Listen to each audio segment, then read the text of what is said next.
जिंदगी एक ही दिन में बदल गई। सुबह से शाम तक मैं क्या से क्या हो चुकी थी, मुझे अंदाजा भी नहीं था। ये सब मेरे साथ क्यों हुआ? जब ये वजह जानी तो मेरे कदमों तले से जमीन निकल गई। मेरी उम्र सिर्फ 16 साल थी और मैं इंटर की स्टूडेंट थी। आज मैं स्कूल से वापस आ रही थी। सुबह मम्मी पापा एक दूसरे से झगड़ा कर रहे थे, इसलिए मुझे पता था कि आज घर में खाना भी नहीं बना होगा और कोई काम भी नहीं हुआ होगा, क्योंकि जब मम्मी पापा का झगड़ा हो जाता तो यही सब होता था। मेरे पापा जुआ खेलते थे, उनको जुए की लत लग गई थी, लेकिन इसका मतलब ये नहीं था कि वो घर पर ध्यान नहीं देते थे। वो हमारे लिए कभी कभी घर का राशन ले आया करते थे। माँ लोगों के घरों में काम करती थी तो वो भी काफी पैसे कमा लेती थी, इसलिए मुझे कभी किसी चीज की कमी महसूस नहीं हुई, या मैंने कभी ऐसा कुछ मांगा ही नहीं जो मेरे माँ बाप ना दे सके। लेकिन मैं उनके झगड़ों से तंग आ गई थी। दोनों अच्छे माँ बाप बनकर मेरे साथ रहते थे, लेकिन वो अच्छे पति पत्नी नहीं थे। जब मैं स्कूल से वापस घर आ रही थी तो एक आदमी भागता हुआ आ रहा था। मैं उसके रास्ते से हट गई, क्योंकि वो जिस तरह से भागता हुआ आ रहा था मुझे लगा कि अपने ही किसी काम से भागता हुआ जा रहा है। लेकिन वो मेरे सामने आकर खड़ा हो गया और मैं उसे देखकर डर गई। मैंने उसे कहा, क्या बात है, तुम मेरा रास्ता रोक रहे हो? मैं वहां से जाने लगी तो उसने कहा कि मेरी बात सुन लो, बहुत जरूरी बात है। तुम्हारी माँ तंदूर में गिरकर जल गई है, उन्हें अस्पताल ले जाया गया है, चलो मेरे साथ। ये बात सुनते ही मेरे हाथ से सामान गिर गया। मेरे घर में तंदूर था, क्योंकि माँ कहती थी कि गैस बहुत महंगी है, इसलिए वो गर्मी सर्दी में तंदूर में कुछ लकड़ियां डालकर उसी में रोटियां लगाया करती थी। और वो वाकई इतना बड़ा था कि उसके अंदर कोई भी गिर सकता था। इसका मतलब कि ये आदमी झूठ नहीं बोल रहा था। मेरी आंखें भर आई। मैंने कहा कि मेरी माँ कहाँ है, मुझे उनके पास ले चलो। उस आदमी ने कहा, मेरे साथ चलो। वो मुझे अपनी गाड़ी तक लेकर आया और मैं गाड़ी में पीछे बैठ गई। गाड़ी वाकई उसी तरफ जा रही थी जिस तरफ अस्पताल था, जो हमारे घर से बहुत नजदीक था। मैंने उस आदमी से पूछा कि तुम कौन हो, तो वो कहने लगा कि मैं तुम्हारे घर की पिछली गली में रहता हूँ। तुम्हारे पापा तुम्हारी माँ को अस्पताल लेकर जा रहे थे, तो उन्होंने मुझे कहा कि मैं तुम्हें स्कूल से अस्पताल पहुँचा दूं। मैं बहुत रो रही थी। मैं सोच रही थी कि मेरी माँ कितनी तकलीफ में होगी, माँ को कितने जख्म लगे होंगे। भगवान करे उनकी जान बच जाए तो मैं उनका बहुत ज्यादा ख्याल रखूंगी। अभी उसी वक्त मेरी उम्र ही क्या थी। थोड़ी देर बाद मैंने देखा कि गाड़ी अस्पताल को क्रॉस कर चुकी थी। मैंने कहा कि यही तो अस्पताल है, हमारे मोहल्ले का सबसे करीब, तुम यहाँ पर क्यों नहीं रुके? तो वो कहने लगा, उनको इस अस्पताल में नहीं लेकर गए, तुम्हारी माँ को दूसरे अस्पताल में ले गए हैं। मैं हैरान इस बात पर हुई कि जब कोई आदमी इतनी बुरी हालत में हो तो उसे करीब का अस्पताल छोड़कर दूर के अस्पताल क्यों ले जाया गया। गाड़ी चलती जा रही थी, वो आदमी गाड़ी रोक ही नहीं रहा था। अब मुझे शक होने लगा, उस आदमी को मैं जानती तक नहीं थी। पता नहीं पापा उसको जानते थे या नहीं। कहीं ये मुझसे झूठ बोलकर मुझे अपने साथ तो नहीं ले जा रहा था। लेकिन ऐसा कैसे हो सकता था? उसको कैसे पता कि हमारे घर में तंदूर है?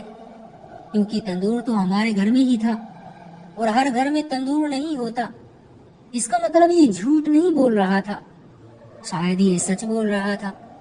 मैं ऊपर वाले से प्रार्थना करने लगी कि मेरी माँ को ज्यादा नुकसान ना पहुँचा हो। लेकिन इस बार गाड़ी ऐसी जगह रुकी हो, कोई अस्पताल नहीं था, बल्कि वो एक घर था।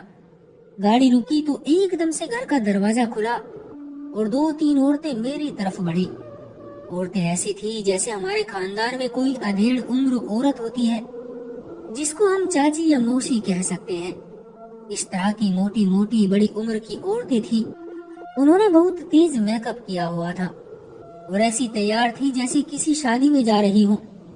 उन्होंने उससे पूछा कि यही है मोनिका? तो उसने कहा कि हाँ यही है, ले जाओ इसको।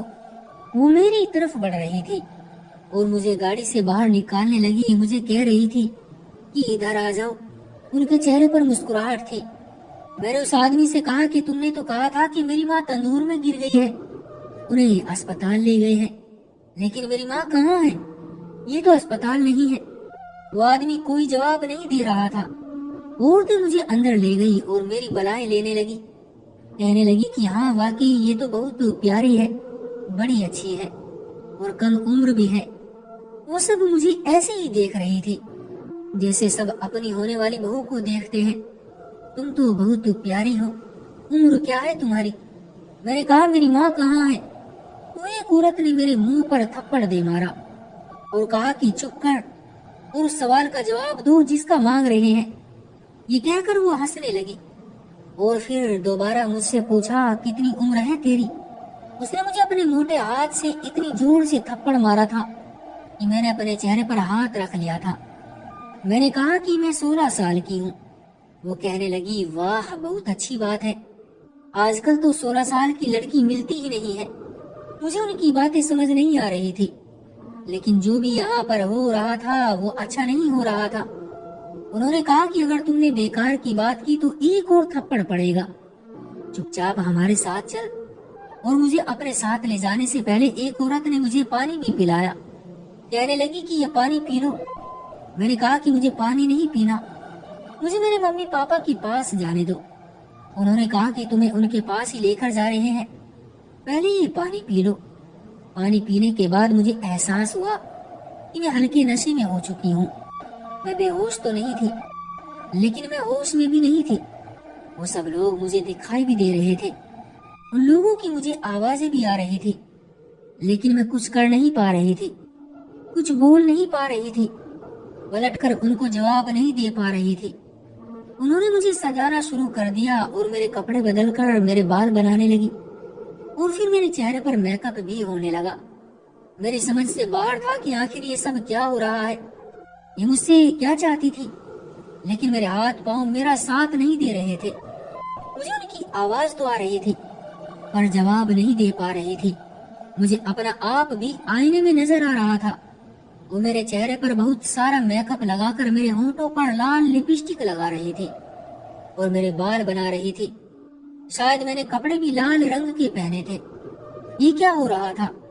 ऐसा लग रहा था कि मैं जैसे किसी सपने में हूँ, लेकिन ये सपना टूट ही नहीं रहा था। फिर वो औरत मुझे समझाने के बाद कहने लगी देखो तुम कितनी प्यारी हो, नजर ना लगे तुम्हें। मुझे उनकी हरकतें कुछ अजीब सी लग रही थी।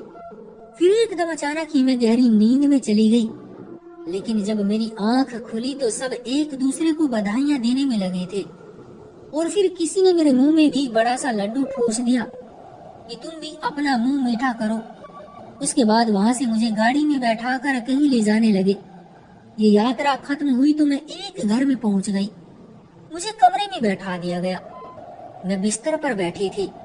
कमरे में हर तरफ फूल लगे हुए थे। थोड़ी देर मैं इसी तरह बैठी रही और फिर मेरा थोड़ा नशा उतरा तो मैंने आसपास देखा। मैं समझ गई कि ये तो किसी दुल्हन का कमरा है। मैंने खुद को देखकर चीखना चिल्लाना शुरू कर दिया क्योंकि मैं दुल्हन के जोड़े में खड़ी थी।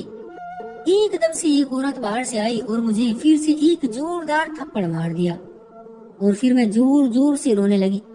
मुझे उस औरत ने कहा अब तू क्यों पागल की तरह रो रही है?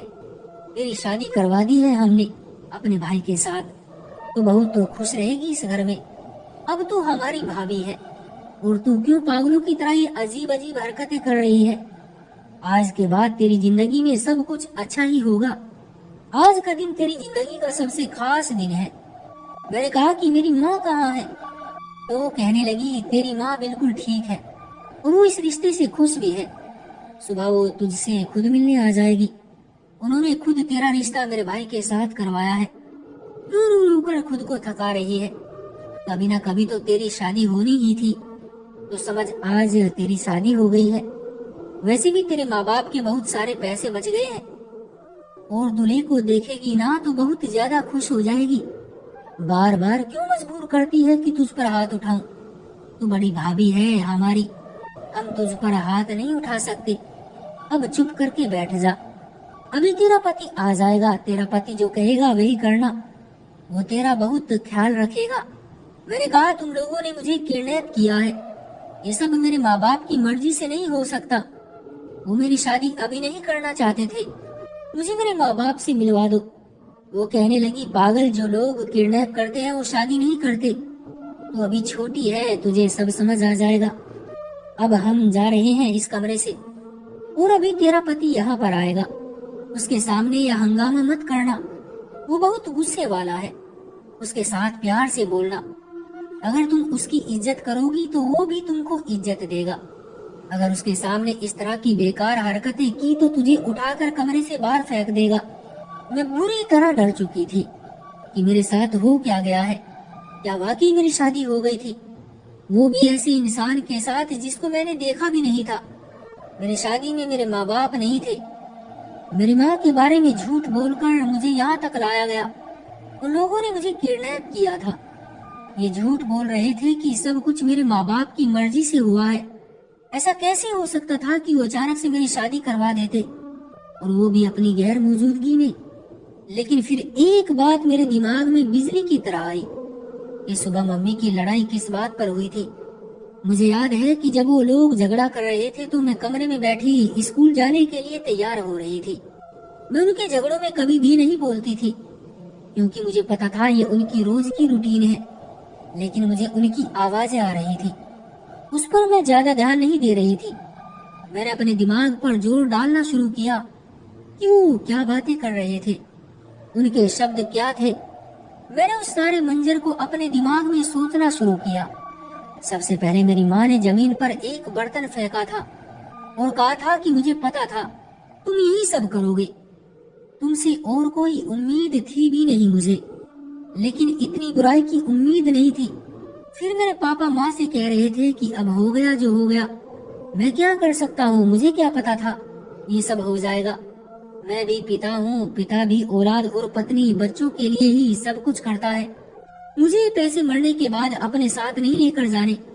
मैंने जो कुछ किया है तुम लोगों के लिए ही तो किया है। दिमाग पर बहुत ज्यादा जोर डालने के बावजूद भी मुझे मेरे माँ बाप की पूरी बात समझ नहीं आई थी। लेकिन अभी तक मेरे आंसू नहीं रुक रहे थे। मैंने आसपास देखा और सोचने लगी कि यहाँ से भाग जाऊं, लेकिन मुझे यकीन था कि वो चारों की चारों औरतें कहीं आसपास ही हैं। अगर मैं यहाँ से भाग गई और अगर फिर से उनके हाथ आ गई तो मुझे मार मार कर मेरा कचुम्बर निकाल देंगे। लेकिन मैं करूँ तो करूँ क्या, मैं इन्हीं सोचों में गुम थी। तभी बहुत सारे बच्चे कमरे में आए। मैं हैरान थी क्योंकि उन बच्चों में कम से कम 1 साल का गैप था। थोड़ी देर बाद मेरा पति भी कमरे में आ गया। मैं उसे देखकर हैरान थी क्योंकि उसकी उम्र कम से कम 30-32 साल थी। कहाँ वो और कहाँ मैं। मुझे देखकर वो मुस्कुराने लगा और फिर बच्चे उससे पूछने लगे कि ये कौन है। तो उसने कहा कि ये तुम्हारी नई माँ है। ये सुनकर मैं हैरान रह गई। मैंने सोचा कि इसने अपनी पहली पत्नी का खून इसी तरह से चूसा होगा। बच्चे आकर मेरे आसपास बैठ गए। फिर उसने बच्चों को बाहर निकलने को कहा। वो बच्चे एक ही जगह पर बैठे रहे, वो कमरे से बाहर नहीं जा रहे थे। उसने बच्चों को मारपीट कर उनको जूते दिखाए, तब जाकर वो सारे के सारे बाहर निकल गए। वो फिर मुझसे कहने लगा कि आज से तुम इन बच्चों के साथ रहने की आदत डाल लो, मैं तुम्हारा पति हूँ। मैंने अपने पति से कहा कि तुम मेरे पति हो ना, तुम्हारा काम मेरी रक्षा करना है, तुम मुझे प्लीज मेरे माँ बाप के घर ले जाओ, मैं उनसे मिलना चाहती हूँ। पता नहीं उनके साथ क्या हुआ है। मेरे पति ने आराम से मेरी बात सुनी और उसके बाद मुझे धक्का देकर बोला कि बस बहुत हो गया, मैं तुम्हें यहाँ अपने बच्चों की देखभाल करने के लिए लाया हूँ, इसलिए नहीं लाया कि तुझे तेरे घर वालों के पास ले जाता रहूं। तेरे दिल की मुझे कोई परवाह नहीं है, तू आज से मेरी पत्नी है और इन सारे बच्चों की माँ। ये याद रखना, उन सब को संभालना, घर के सारे काम करना अब तुम्हारी जिम्मेदारी है, नहीं तो तुझसे जबरदस्ती तलाक लेकर सड़क पर फेंक दूंगा और यहाँ से भागने की कोशिश की तो अंजाम अच्छा नहीं होगा। मैं हैरान रह गई और फिर मैं रोने लगी। वो रात मेरी जिंदगी की सबसे बुरी रात थी। सुबह तक मैं मासूम बच्ची नहीं रही थी। मैंने जिंदगी की सारी हकीकत एक दिन में ही देख ली थी। इस दिन ने मेरी जिंदगी को बदल कर रख दिया। सुबह मैं एक मासूम सी बच्ची थी जो पढ़ने के लिए स्कूल जा रही थी और रात होने तक मैं 8 बच्चों की माँ बन चुकी थी। मैं इसी घर में रहने लगी। मैं अपने माँ बाप के बारे में सोचती रहती थी कि आखिर उनसे किस तरह मिलूं। शायद उनको तो पता भी नहीं कि मेरे साथ क्या हुआ। मेरे पास कोई रास्ता नहीं था। ये इंसान वाकई एक जालिम इंसान था। बल्कि इंसान नहीं दरिंदा था। इसके इतने सारे बच्चे थे, उसको किसी की परवाह नहीं थी। बहुत ज्यादा खाना खाता था और घर में पैसे भी बहुत लाता था। उसके बच्चे मेरा दिमाग खराब करके रखते थे। लेकिन उनकी बड़ी बहन समझदार थी, जो कि 12 साल की थी। उसकी और मेरी उम्र में ज्यादा फर्क नहीं था। वो मेरा बहुत ख्याल रखती और मेरा साथ भी देती थी। मैं अपने दिल में सोचने लगी, तुमने तो मुझे कहीं का नहीं छोड़ा, अब क्या होगा? तुम ये सब कभी भी नहीं समझ सकते, क्योंकि तुम एक बाप हो। तुम्हें क्या पता कि माँ कैसे अपनी औलाद को पालती है, कितने गम बर्दाश्त करती है, कितने दर्द बर्दाश्त करती है। और ये गम और दर्द कुछ महीनों या कुछ हफ्तों के लिए नहीं, बल्कि सारी जिंदगी के होते हैं। माँ को मरते दम तक अपनी औलाद की फिक्र लगी रहती है। इसी तरह जिंदगी चलती रही। मेरी किस्मत मुझे छोड़कर भाग गई। कहते हैं कि किस्मत खराब निकली, लेकिन यहाँ पर तो मेरी किस्मत ही खत्म हो गई थी। ये मुझे दिन रात रोते हुए देखते थे। एक दिन किसी तरह मैं अपनी किसी सहेली से मोबाइल लेकर आई और फिर मैं फोन मिलाने लगी। मेरी माँ के पास फोन नहीं था, लेकिन मेरे पापा के पास फोन था। जब भी उनको फोन लेकर देते तो उस फोन को भी जुए में हरा देते थे। मैं सोचने लगी कि शायद उनके पास फोन है भी या नहीं। नंबर मिलाया तो मेरे पापा ने फोन उठाया। पहले तो वो हेलो हेलो करते रहे। उनकी आवाज सुनकर मेरी हिचकियां बन गई थी। मुझसे बोला नहीं जा रहा था, लेकिन मुझे बोलना था, क्योंकि मेरे पास समय बहुत कम था। मैंने कहा कि पापा, मैं मोनिका हूँ, आपने मेरे साथ ऐसा क्यों किया? मैं यहाँ पर हूँ। मैंने उनको सारी बात बताई। उन्होंने मेरी किसी बात का कोई जवाब नहीं दिया। आप मुझसे मिलने आ जाओ। इतने में मेरी माँ पापा के पास आ गई और कहने लगी, मोनिका का फोन है ना, उसने कॉल की है ना। फिर मुझे मेरी माँ की आवाज आई। मेरी माँ ने फोन पकड़ लिया। कैसी है तू? मेरी बेटी, ठीक तो है ना तू? मेरी हालत फिर से खराब हो गई। मुझसे बोला नहीं जा रहा था, मगर इतनी ही देर में कॉल कट गई, क्योंकि इस फोन में शायद इतने ही पैसे थे। मैं रोने लगी। मेरी माँ से मेरी बात नहीं हो सकी। वक्त तेजी से गुजरने लगा और 5-6 महीने और गुजर गए। इस घर में मेरी हालत बहुत बुरी थी। मुझसे जरा सी गलती हो जाती तो ये आदमी मुझे पागलों की तरह मारता था। यहाँ तक कि उसके बच्चे भी उसको रोकते थे कि हमारी माँ को मत मारो, क्योंकि मैं उन सब का बहुत अच्छी तरह से ख्याल रखती थी। बच्चों को भी एहसास हो गया था कि ये लड़की मासूम है और इसके साथ कुछ गलत हो रहा है, लेकिन इस आदमी को ये एहसास नहीं होता था। कभी कभी तो ये उन बच्चों को भी जानवरों की तरह मारता था। एक दिन मैं अपनी बड़ी बेटी के साथ बाजार में सब्जी लेने गई। अब मेरी शादी को 2 साल हो गए थे, इसलिए मेरा पति मुझ पर भरोसा करने लगा था। मुझे बाहर जाने देता था। उसे भी पता था कि मैं कहाँ जाऊंगी। मैंने गली में अपनी माँ को देखा तो मेरी माँ ने मुझे गले से लगा लिया और पागलों की तरह मेरा मुंह चूमने लगी। मेरी बेटी, मेरी बेटी। मैंने कहा, आप मेरे साथ ऐसा नहीं करते तो आज मेरी जिंदगी कुछ और होती, पर आप लोगों ने मुझे अकेला छोड़ दिया। मेरी माँ की आंखें भर आई और कहने लगी कि मैंने कुछ नहीं किया।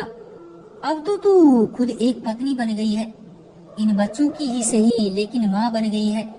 अब तो तू समझ सकती है कि एक औरत कितनी कमजोर होती है। तेरे पिता ने तुझे बेच दिया था, उन्होंने तेरा सौदा कर दिया था। मैंने भी उस आदमी को देखा था। उसने कहा था कि मैं तुम्हारी बेटी को अपनी पत्नी बनाकर रखूंगा। मुझे अपने बच्चों के लिए कोई लड़की चाहिए। जहाँ तेरी शादी हुई वहाँ पर कम से कम तुझे अच्छा खाना पीने को तो मिल रहा है। तेरा अपना एक घर है। तुझे नहीं पता तेरे पिता ने हमारे सर पर कितने कर्जे डाले हैं।